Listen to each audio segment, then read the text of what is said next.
Amen. Okay.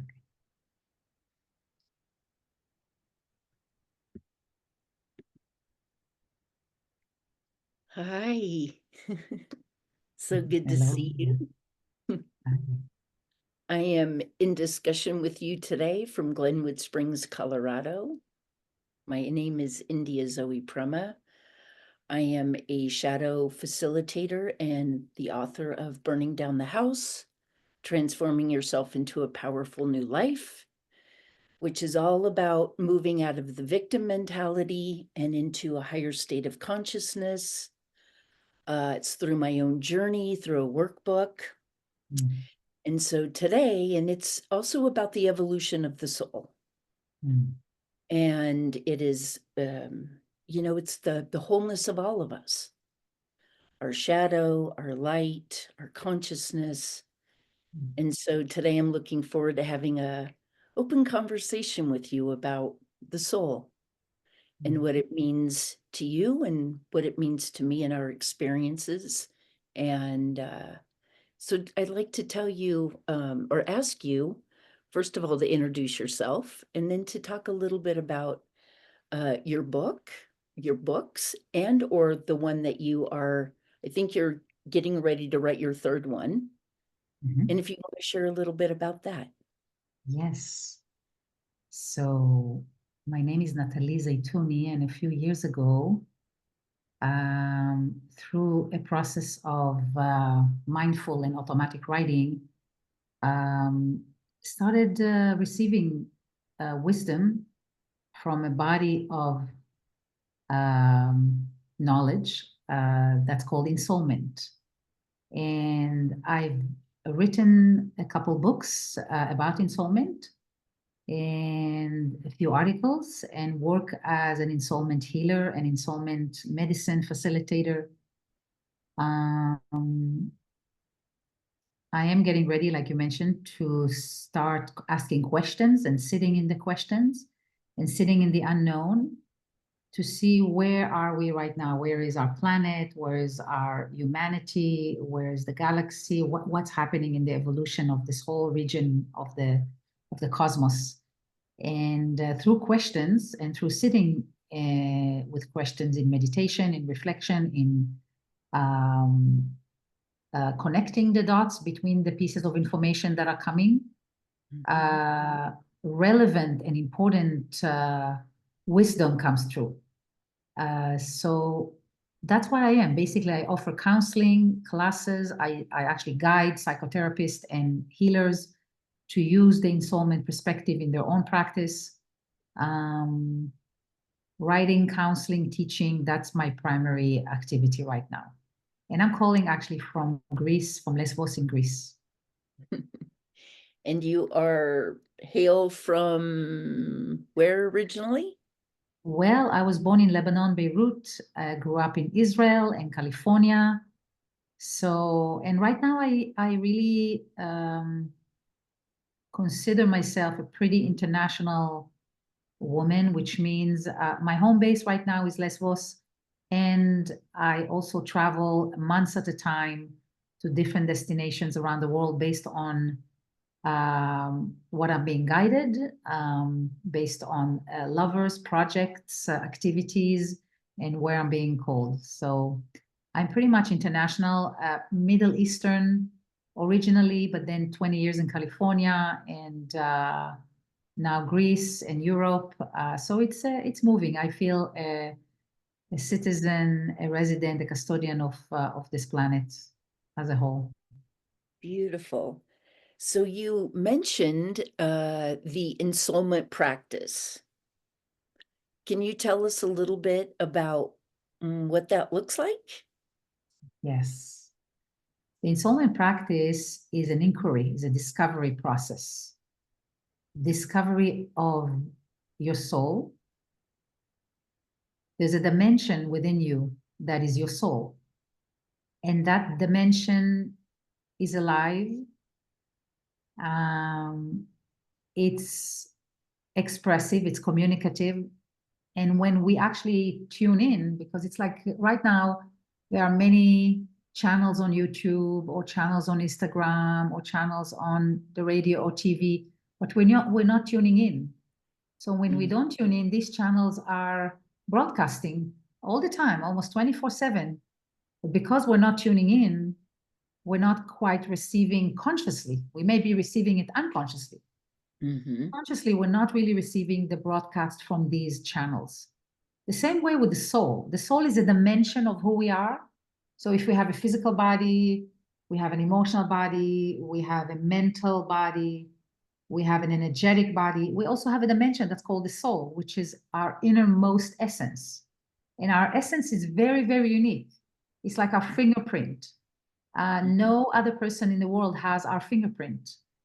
So it goes even beyond that, that your soul is a very, very unique soul print that is unique in this dimension, in this time and age, on this planet, and it's very unique to you. And when we start tuning into this dimension in us, to this perspective, to this aspect of who we are, then we start the ensoulment process. So the ensoulment process has 5 primary stages that have been discovered. Probably it was 2015, 16, so over about 9 years ago. There's a wake-up process, then there is a descent into soullessness, then there's an alchemical process, and apropos descending into the soullessness has to do a lot with the shadow, with the pain body, and with the trauma body, the personal and the collective. And without this, you cannot have an ensoulment process. So it's actually a very, very important phase of the ensoulment process. The waking up to an aspect of yourself. Now, within that, you can wake up to an ensoulment in terms of your body. All of a sudden, you're going through an ensoulment with your body. Or you can go through an ensoulment with your brain, how your brain functions, how it thinks, how it makes decisions, what it controls, what it lets go. So the ensoulment process is not a one process that fits all aspects of who you are. It's an ensoulment process of bringing the dimension of your soul into different aspects of you. So you can have actually a relational ensoulment with a close friend. You mentioned when we met this summer, you mentioned a friend that you went through a very deep process. That deep process, you're actually going through an ensoulment process with that friend. So you can go through an ensoulment process with your relationship with your body, with food, with the land, with your vocation, with what's really want to come through you as a gift. In this decade, when in our 40s, 50s, 60s, like the ensoulment process is an ongoing, a life process. So I mentioned earlier that there's a wake up. All of a sudden you realize, wow, there's a dimension in me, that's my soul. Then there is a descent into soullessness. You all of a sudden realize all the areas where you're not quite living your soul. This is the descent into the soullessness. Then there's an alchemical process, which many of us are in right now. We're not quite in the past, but we're not quite in the future. We're kind of cooking in the soup of ourselves, of past, present, and future. This is the alchemy of the ensoulment. And then there's this beginning of embodying your soul in this dimension that you're, for example, inquiring. If you're looking at, okay, what is my service in terms of a shadow and trauma facilitator?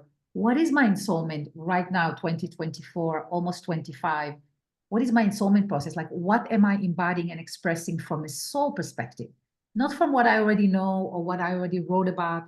The soul is an alive organism. It's not something that belongs to the past or, yeah, I've been done that and now I'm going to kind of dictate what I'd already written 10 years ago. It's an alive present time process. It's actually a divine source energy in present time.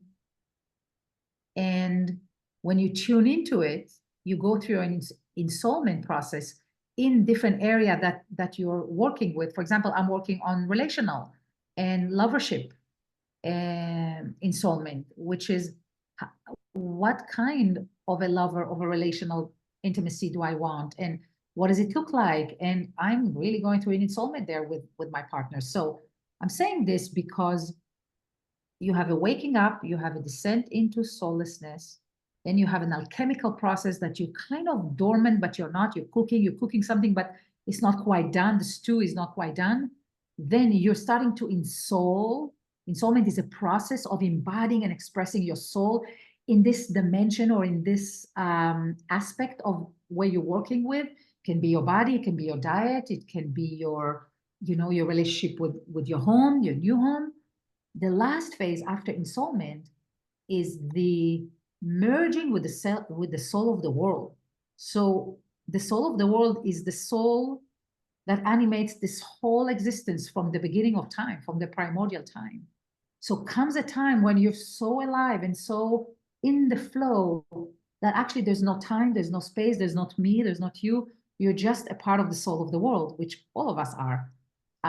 But the question is whether we're tuning in, like I started earlier, are we tuning in terms of, is the radar on? Is the radio station on? Are we listening? And that's the ensoulment process, to go through these phases in different aspects of our life and to embody greater, deeper, and wider states of our soul in everything we do, even in our speech. Like my dream, my soul really wants to speak poetry. She doesn't want to talk about things. She wants to speak poetry, and she wants to speak slower, and she wants to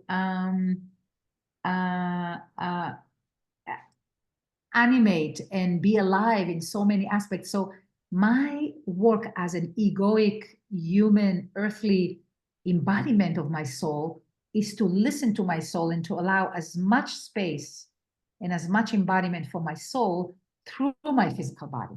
Okay, so there's a relationship between the physical body and the soul.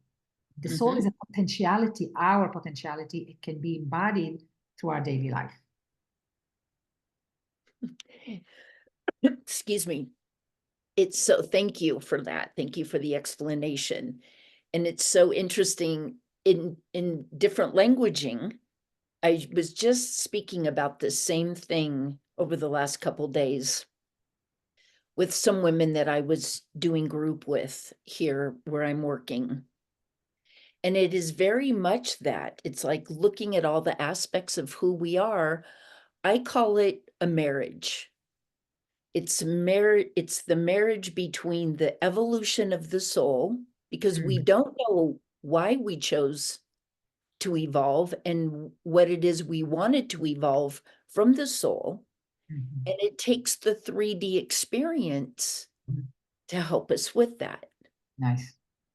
It's like the marriage of the two, because how else will the soul evolve unless you have a different perspective? How does the soul evolve without the human experience? And it's usually not fun and easy and soft and gentle. So Well, what is kind of your yeah, experience with that? amazing. So a big part of the ensoulment perspective includes something called vessels. So we have the soul, and the soul, in order to express itself, it has to embody, it has to create some kind of an expression, embodying itself. Like when you have a song, you hear it in your head, a song, like if you're a composer or if you're a singer, songwriter, you hear the song, but then you have to, you have to give it a vessel, give it an expression. So the chords, the vocal cord starts to Activate? sing the song, and then your body, and then you add a violin and a piano, and then the song embodies itself. Even songs have a soul. Okay, so what happens is, in order for a soul to express itself, it needs a body. It needs a way of manifesting. Now, it can be in this dimension, this kind of earthly human dimension. It can be in other dimension. Actually, our soul is multidimensional, and it is present in other dimensions as well, meaning there is an aspect of us that is ensouled in a whole other way of being.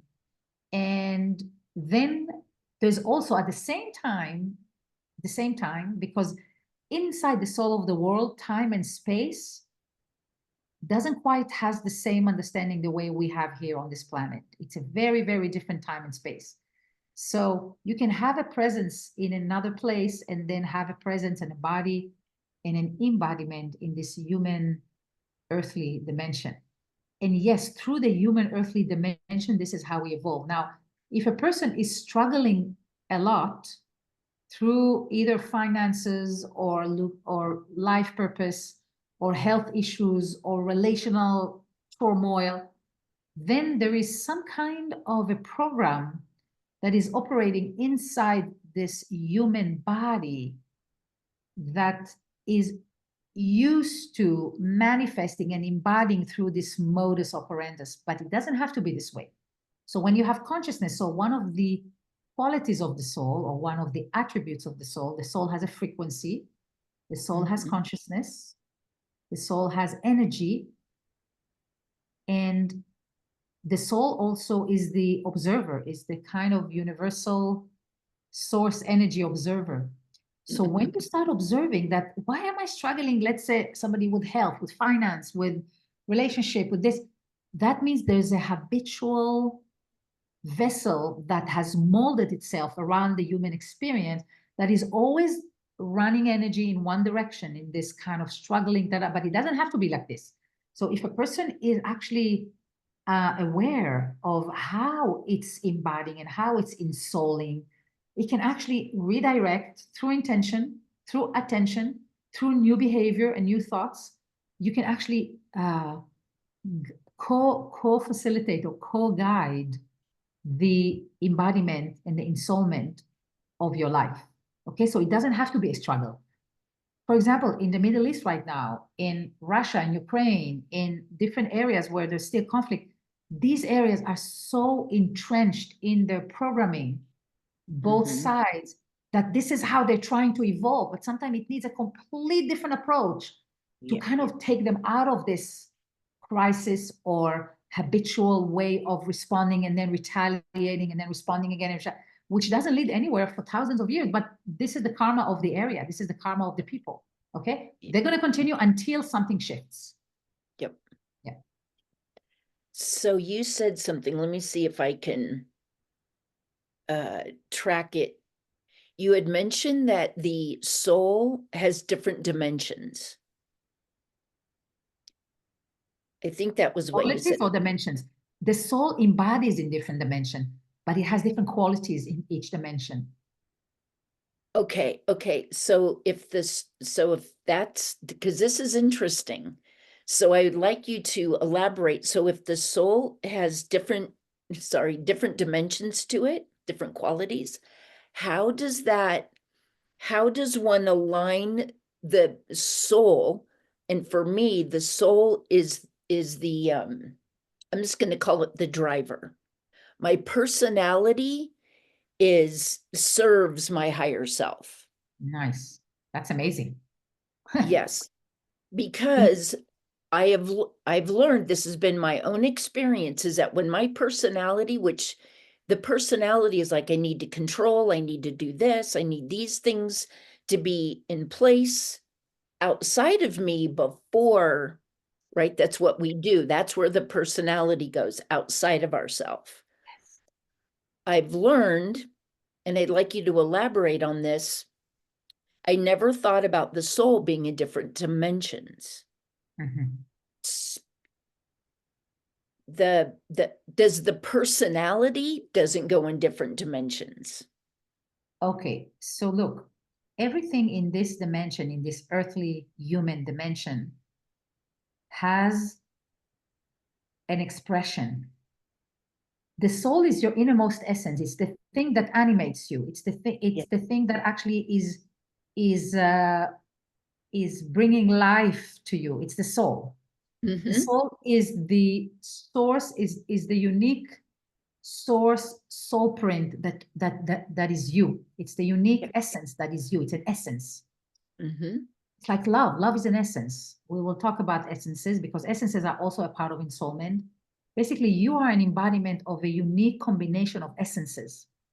Okay, now the soul, in order to have human experience, it created its body from your mom and dad. It created a body, and it created this journey for you that is mental, emotional, physical, spiritual, energetic. It created this journey with all these are vessels and ways that the soul can express. It's ways in which imagine there's a glass of water and you put a drop of like blue or burgundy or purple drop. Mhm. This drop is the soul and the vessel is the glass. Okay. Now, Mhm. the more you allow and the more you create really unique vessels for the soul, the more expression she can have. Now, the ego or the personality are particular human programs, particular Mhm. human habits, particular human imprinting in order Mhm. for us to cope with our childhood, with our adulthood, with the life around us. Like you said, it's quite complex and quite intense life here on this planet. It's not an easy breezy life for most people. Even if they're living in the most exquisite place, there's all these other aspects that it's not always easy. So because it hasn't been so easy to be on this planet, we developed a coping mechanism. So our personality is a coping mechanism with the challenges that we've had as a species and also personally. So Mhm. that's another thing I talk about in Soulmate, that you have the personal field, you have the relational field, and then you have the collective field. These three fields are always interacting, interfusing, intermingling to form your new response. So basically, the reason the moment that why do they call it the power of now? The reason this moment is so powerful because it gives you a choice. You don't have a choice about other things that happen in the past or in the future. In this moment, you have a choice. And when Mhm. you choose to embody higher states of your ego, so it serves the soul, like you mentioned, and it's a huge gift that you are aware of that. When my ego serves my soul, I'm in heaven. I'm in ecstasy. I don't need anything. I'm just like it's like sitting in bliss when the Mhm. ego serves the soul, when a country's ego serves the soul of the country, when a landscape is really let to embody its true glory, its true beauty, the mountains, the rivers, it is unbelievable. The frequency is so high. So we can Mhm. actually embody that as well when our physical presence and our soul presence are really serving each other and growing together. But most people, unfortunately, they, because of the coping mechanism, it becomes their identity. And then Mhm. the pain body becomes the driver of the truck or Mazda or Lexus or whatever you want to drive, the Maybe horse. Okay, trailer. yes, trailer. Thank you. So that is the crisis we're having right now. Even though we're galloping forward with the mental dimension of our personality as humanity, we're galloping forward with AI. Brilliant billions of dollars are poured into it, and billions of many scientists and cross-dimensional, cross-functional thinkers and developers are working on that. The thing is, it's almost like you have a beautiful, balanced body. All of a sudden, the brain takes off and moves the whole body to this direction when the Mhm. rest hasn't quite caught up. So there's something goes out of alignment when the soul or the embodiment of the soul of humanity hasn't matured enough to embody wisdom and to embody to do what's right and to embody beauty and truth and goodness. We haven't matured yet, but we're galloping forward with the mental dimension and technological dimension. That creates a very off balance evolution. And Yeah. let's see what happens because of that. I'm very curious what will happen. Yeah. And we I use the technology. Yes, sorry, go ahead. No, go ahead. I was gonna say, I think this is the part that scares me about AI as an example. I understand there's like everything is about a balance. Everything is about a balance. Our self, our energy, AI, where it's used, whether you go to a doctor or acupuncturist. If I get in a car accident, I don't want to go to my local acupuncturist. Everything is about finding a healthy balance. Mhm, And I think one of the biggest things I see is that most of us are very bankrupt with who we are because we've spent our whole life outside of ourselves. mhm, And through my own journey, I saw this. It's like we're raised to grow up, go to college, find a mate, have kids, and go into debt. mhm. That's the 3D goal Mhm. in this existence. And what happens is that the lack of the soul is like another aspect of yourself, just to frame it that way. Yeah. And there's no attention to it. We're not paying attention to the soul, which is in ourself. And so Right. we're wandering aimlessly through all these 3D ways of living. And this is where I was saying, for me in my own journey, is that when I kept trying to control everything, because I thought that's what I was supposed to do, because that's how we're all raised to live in humanity, is that, and then when I kept not listening to my intuition, my higher self, and I kept getting punched over and over and over. And this is where I learned that, oh, I'm looking at this backwards. I'm experiencing my own self backwards. I'm living outside in versus through the soul, Mm. and letting the personality serve the soul, not this Mm. soul, or not the personality isn't serving or Correct. running the show, I should say. Exactly. Exactly. Yeah. And when we do that, life gets a lot softer. Yeah. Yeah. It gets a lot softer. And I think to have hope and inspiration in this time and space, Yeah. because everyone is struggling for one thing or another. Yeah. How, if you could give, I don't want to call it advice, if you could give one little kernel of corn for someone who's watching this, and they walk away and they're like, wow, what would be that one thing in this moment that you think would be really relative for people to kind of maybe hear and ponder? Yeah. So this is a beautiful question. And remember, we mentioned earlier that the soul is not only a personal soul. So even when two people come together, they develop a relationship, maybe a 5-year relationship or 20-year friendship or 30 years, that friendship itself has a soul. So everything has a soul. Everything starts to embody its true essence. Now, a relationship has a soul, a place has a soul, a landscape, food, animate and inanimate, everything has a soul, including our collective humanity. This planet has a soul, absolutely. You can feel it, and I can feel it. Now, in order to give guidance about the ensoulment process, or when people are struggling, is to really shift from trying to find solutions to a process of inquiry and discovery. It's such a personal process. Like ensoulment is almost like somebody is fitting you the exact wedding dress that you need. That, like, no wedding dress that you can buy from Costco. I don't know where you buy wedding dress, but not from Costco, I know.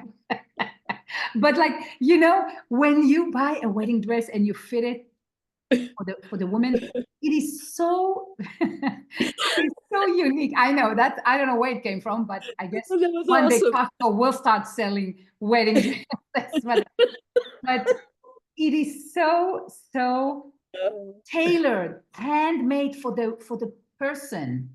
Okay, it is Go so. Costco.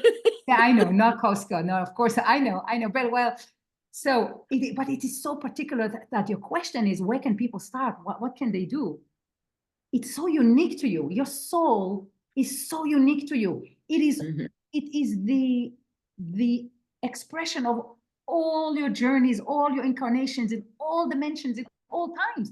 It's so unique to you. So you have the highest grade of information and wisdom. You have it, not the internet, not all the shamans and the doctors and the acupuncturists. And you have it inside you because you are a living expression of the embodiment of your soul. Now, the thing is, we are walking around with a treasure.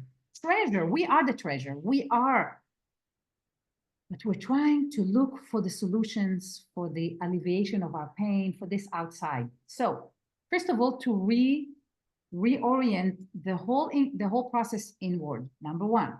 Now, most people, you tell them go inward, they're like, what do you mean inward? What is there to do? If I don't have a computer, if I don't have Instagram, if I have nothing to do. Well, that's exactly it. It's a process. The same way you scroll, some people scroll for hours in social media, you can actually start scrolling in your consciousness around things that interest you, around things that are really important for you. So to answer the question is, the ensoulment process is a very, very particular, tailor-made, unique, personal, subjective process, number one. So you have to find the process itself, okay? So my process, let's say through swimming and dancing and making love and painting and writing and channeling, that's my process. It doesn't mean it's my next door neighbor's process, okay? They have to find their own process.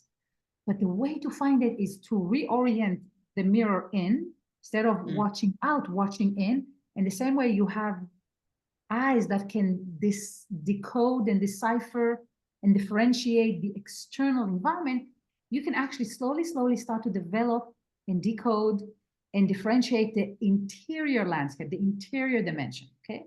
And how do you do that? Through a process of curiosity, of inquiry, and of discovery, okay? So you're curious about who is my soul? What is my soul? Do I even have a soul?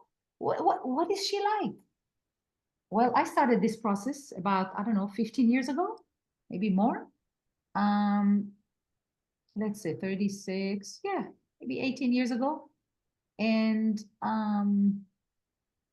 I didn't know nothing. I didn't know nothing. I was in the corporate world. I was in the Silicon Valley. I ran very successful companies and projects and businesses. And I was like, yeah.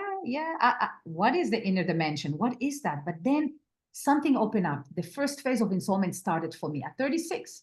All of a sudden, something woke up. I was like, whoa, do I really like my work? Do I really like what I'm doing?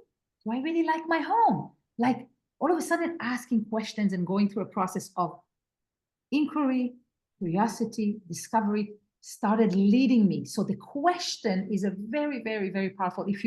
If a person just sit down and meditate with the question, what's really important for me right now? That's the question for the day. What's really important in my life right now? Just sit down in this question, not to find answer, but to allow this rose or this tulip or this dahlia to open up all the dimension of what's really important for me in my life right now. To let it lead you. And through this process of discovery and inquiry, that's when the ensoulment starts to drop into your body. All of a sudden, something is different. You don't know what is, but something is different. You feel different. That's the beginning.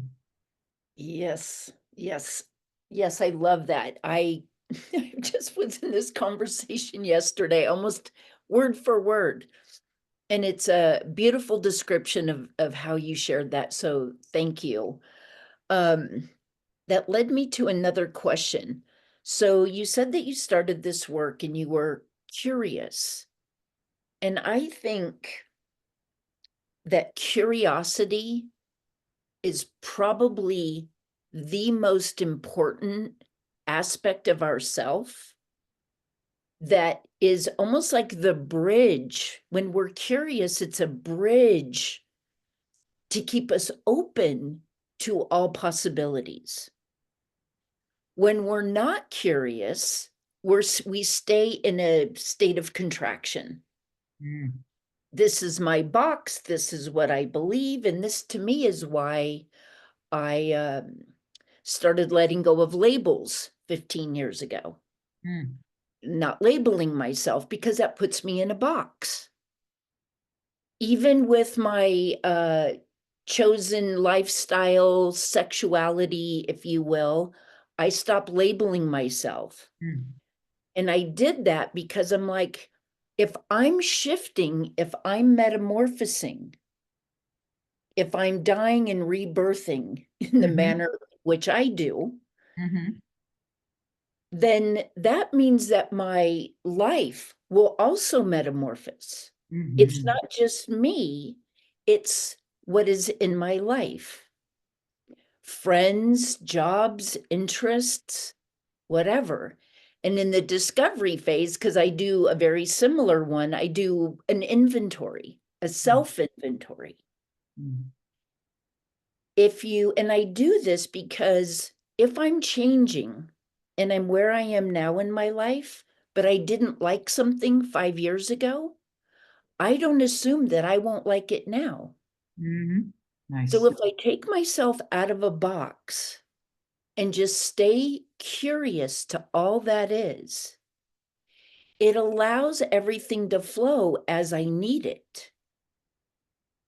And I use peas as an example. Peas, like I don't like peas.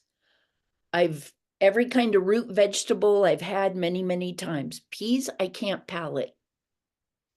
So as a kid, so I don't just say I don't like peas and haven't eaten them since I was 10. If they're presented to me, I try them. I'm like, nope, still don't like them. But I do this consistently because if I'm changing, Mm. my soul and my personality are Mhm. shifting and evolving. I Mhm. don't assume that what I didn't like yesterday, that I'm Nice. not going to like today. Amazing. So curiosity Wow. for me and staying open Yeah. and not labeling myself in any Mhm. capacity, Mhm. um, because I think labeling puts us into a state of contraction. We Correct. go into defending what it is that is within our box. Yes. And we no longer can receive the information outside because I've given myself a label. Beautiful. Beautiful. Wow. Labeling is a huge process of deprogramming. Yeah. If you remove labels, you really create so much freedom and much greater field of possibilities. That's beautiful, India. Amazing realization. Yeah, it's part of, for me, it's been part of setting myself free from all aspects. Like Mm. I don't identify myself as, say, being a recovering alcoholic. Like I don't bring that in. Correct. There's there's no point. Correct. And Yes. it's I believe that any time that we put ourselves in a position, in a box, then there's no room to expand. Correct.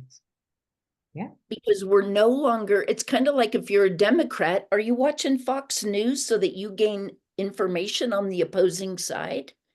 Or are you only watching things that confirm what it is that you invalidate what you already believe? Yeah. And I'm just using that as an example because it can be applied to everything in our life. Exactly. Yeah. Everything. So This, curiosity is a big, big, important part of the ensoulment process. yeah. Curiosity also entails non-judgment, Mm, preferences. You let you let life show you. You let the soul show you. I mean, we have strong personalities, so our personality may have preferences, may have judgment, but at least we can notice it. And when we notice something, we know this is not us. So the act of noticing, the act of observing separates us from the judgment or the box or the label we put on somebody or ourselves.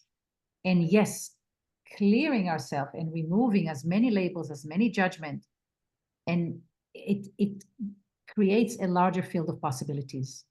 Then we have a deeper inquiry, and the discovery process is also more fun because mhm. instead of doing the same thing every day, we're discovering things about ourselves, about our life, about what we like, what we don't. This is why when I'm about to start writing the third book, it's so interesting. And the whole process is going to be questions and answer, and see what's coming. What's really important for humanity? What's really important for Natalie? What's really important for this region? What's really like, I'm going to ask question and let's see what comes. Uh, in my work as Natalie, the personality, is to download this, to have a discipline to download it, to start organizing, sifting through, making sense, and then presenting it in a way that is valuable. So this is where my personality and my devotion and my attention and intention comes, because the soul is the one that's that's channeling all this information, but then this information has to be organized for the human earthly dimension, okay, for the metrics. So this is where my personality, sitting down, having discipline, having devotion, having, engaging with this is how my soul, the personality serves the soul and serves ensoulment. So even ensoulment itself, as the body of wisdom, even ensoulment itself has an ensoulment process.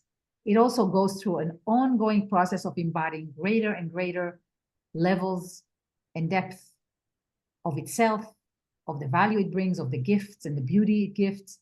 So it's really, it's like infinite. It's like a kaleidoscope. You look in and in and in, and it's all infinite in all directions. So this existence is beautiful.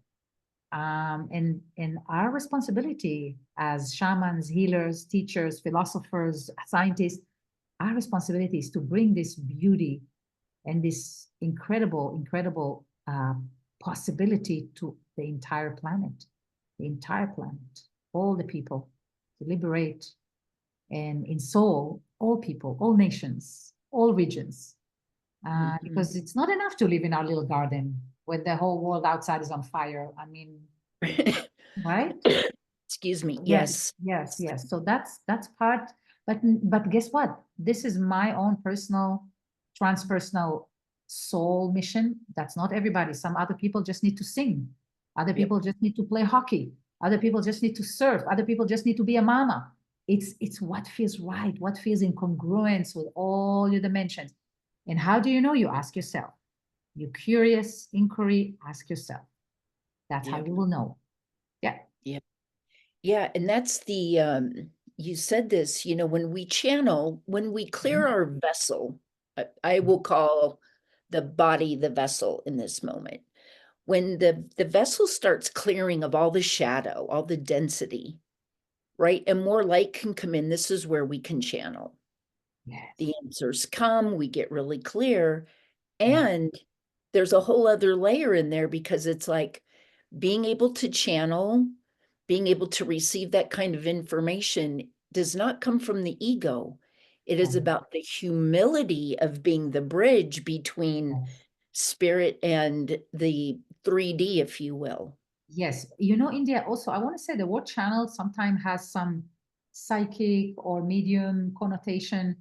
But basically, remember when we started the conversation, we talked about how many channels of YouTubes right now are operating and so many viewers in different YouTube channels. Yes. And depending what you tune in. So basically, the channeling is like a tuning in into the ensoulment radio station or ensoulment channel. And when you tune in, how do you tune in? Through asking questions, through being in touch, through listening.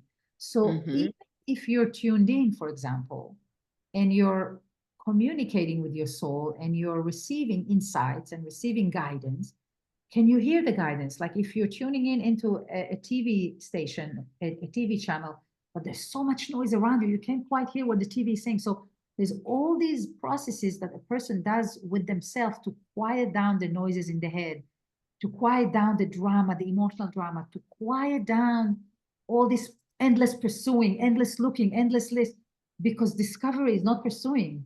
Discovery is like, oh, what is that? Oh, let me look at that. But there isn't like a goal that we have to achieve or a solution we have to arrive to. It's more of like, oh, let's look, what does this look like? It's almost like a discoverer, like a dancer, like a singer, like all of a sudden you sing something and then, ooh, like a composer of a beautiful piece of music. It's a discovery process. It's a channeling, like, because there's a connection with this piece of music. So you're channeling it, but then you're playing with it.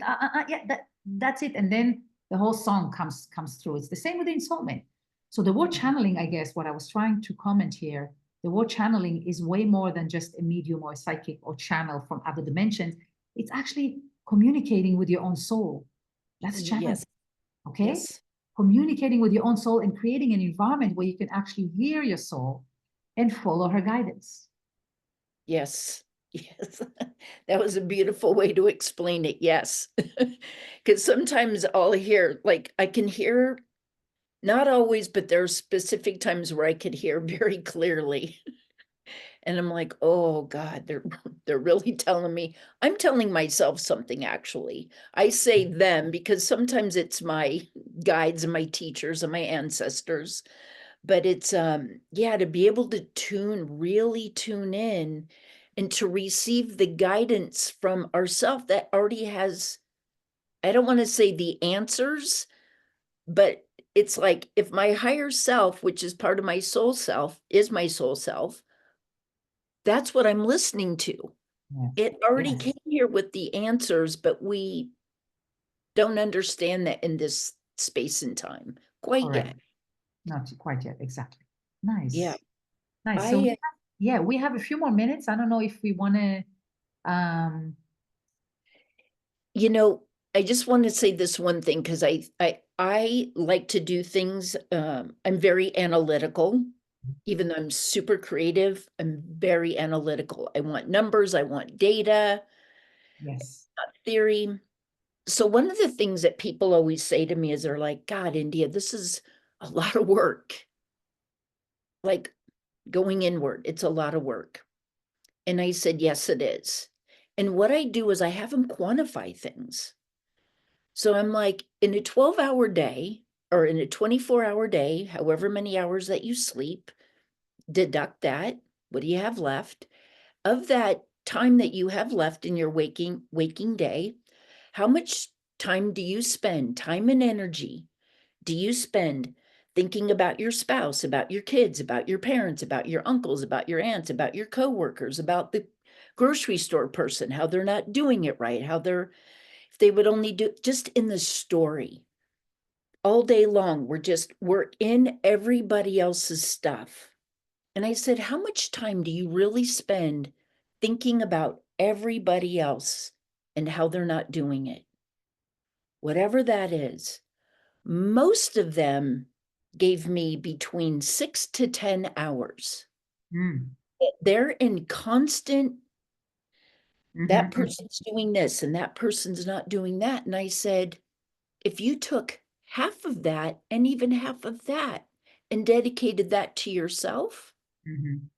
versus you thinking everyone else is going to change for your own happiness, Mm-hmm. I said, I said, I want you to understand you're giving away 10 hours a day in your thinking about others. Yeah. Can you take that, some of that time, and actually give that to yourself? Yes. As And when I reflection, as inquiry. Yeah. And when I started quantifying that, because it was horrifying to people, Mm. because they are so unconscious Mm-hmm. about how much time they spend in their head Mm-hmm. about everybody else, no one's going inward. Yeah. I'm like, Yes. it's so look at it from that place because it's a question I get a lot or a comment. Yes. Yes. Yes. Yes.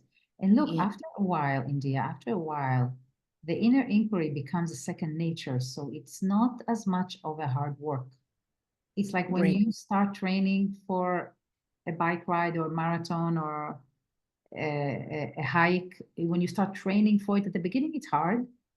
But after a while, your body and the whole system get used to it. So the inner inquiry and inner process and inner discovery can actually become a second nature. And then, like you said, we develop the observer that looks at our thoughts, that looks at our instincts, looks at our behavior, look at our responses and reactions. And we start fine tuning them in the direction of the soul. So the inner Mhm. inquiry becomes a second nature. So it's not so much an active effort anymore. It's just a second nature. Yeah, it So becomes softer. yes, yes, yes, yes, Well, it was interesting because a couple, this is yes. really important, but I thought it was really interesting because when you paused, right before you told me you paused, you had been talking earlier about your throat and the light from your computer just had this right here in your neck, like this starburst. I was like, that's really interesting. Not that it's relevant, but I always see little different pieces Yeah, of things. you do. Yeah. Yeah. Beautiful. Natalie, thank you so much for your uh mm, your openness, your willingness to share what you have learned in this journey, what just giving us little kernels of corn. Because when people are trying to embody the soul, it is very difficult. It's like you're planting the seed, I'm planting the seed, and when that starts to open up for them, for me, it took 5 years, to bring these two pieces together, and it changed everything for me. Mm, Everything. So thank you. thank I you, so India. appreciate it. We can't wait to hear more and more about how your writing is coming along for your third book, and we can tackle that a little bit more next time we connect. Thank you so much. Thank you, my dear. Have a good day. Bye. You. Bye.